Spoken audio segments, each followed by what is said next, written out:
Right, in my hand are the new Korda distance sticks. Now, a lot of you will probably own distance sticks already. You've seen how they work, but there'll also be plenty of you who don't own a set and don't know how they work. So what I'm going to do is run you through how to use them, what they're for, and why they've become so popular in recent years. So, the beauty of distance sticks is that it enables you to cast extremely accurately back to your spot in the dark, in the daylight, without the need for the marker rod to go back in and out all the time. So once you've found the spot, you can use the distance sticks to measure the distance. And what that enables you to do is turn up any time.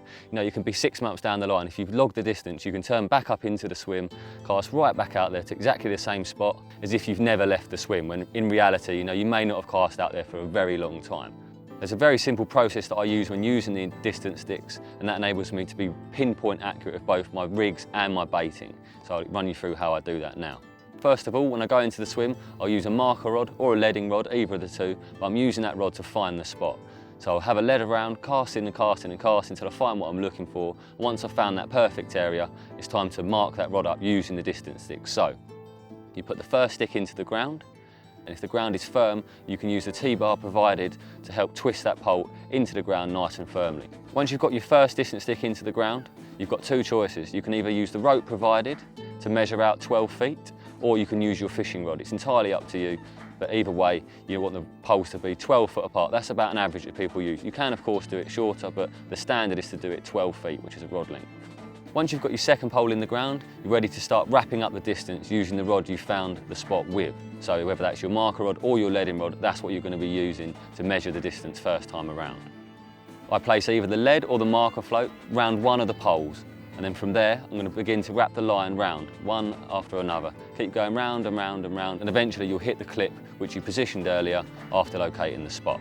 Once you've hit the clip, you need to pay attention to where the rod tip is on the ground. Now, earlier on when I did it, the spot was 9 rod lengths and 10 feet, and the markers on the rope provided make it much easier to judge the distance. So the rod tip was a foot past the third marker on the rope, which indicates it was 10 feet. So 9 rod lengths, 10 feet is the exact distance of my spot, and that is what I'm going to clip my fishing rods up to. The important thing here is to have the marker rod and the fishing rods clipped up at exactly the same range, but the baiting rod is going to be different due to the depth of water, so you need to cater for the swing back.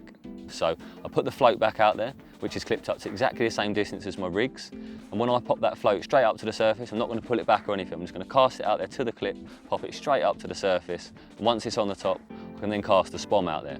If the spom's landing 2 foot behind the float, that means my bait is going to be landing 2 foot behind my rigs, because the rigs and the marker rod are clipped up exactly the same. You may not want your bait to land right on top of your rigs, but once you're able to judge the distance and get it to the point where you know how to have it landing all on top of each other, you can then tweak it and change it if you want to, say, put bait further behind the rigs. Once you're happy with the baiting rod, it's time to put your bait out there. So you either leave the float out to do your baiting, or you can reel it in, it's up to you, but the important thing is that you've got your ranges right. The next thing to do is log the information down, and that's the really important part. You know, you can go into a swim and mess around with a marker rod every time, but the great thing about distance sticks is it eliminates the need to do that. So log the distance in your phone or in a diary. Next time you're in the swim, have a quick check, and you're straight back out there fishing without any fuss at all. So what makes these distance sticks stand out above the rest? Well, the first thing to take note of is the fact they're made by Jag products, who without a doubt make the best metalwork in the angling trade. There's lots of little features on these sticks which we've wanted on distance sticks for years, but they haven't been available. So to have the chance to produce our own with Jag has enabled us to put all these little tweaks into the poles and transform them into something pretty special. The first of these is the excavator auger point, which, to save the technical jargon, basically means that if the ground's rock hard, it's going to absolutely bust through it, no problem. There's teeth all around the point. It's a stainless steel point, so it's very durable, and that is going to go through the hardest of ground. Moving up from the tip, you'll come to the first of the ridges, and this is where you're going to position the rings, which are on either end of the cord, should you choose to use it when spacing the poles. Moving slightly further up the stick, you'll come to the first of 4 ridged sections of the pole.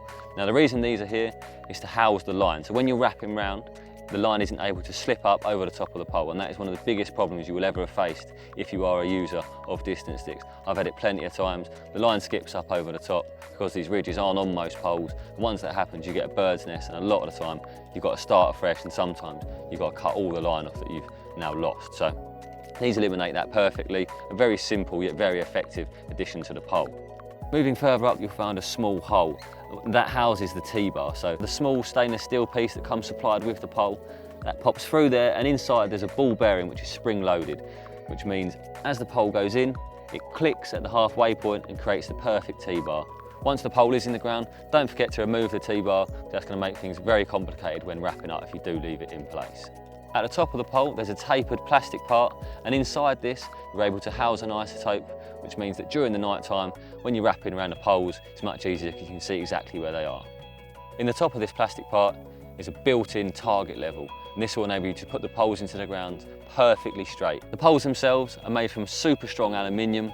They've got a beautiful anodised gunmetal grey coating, which gives it that super slick finish.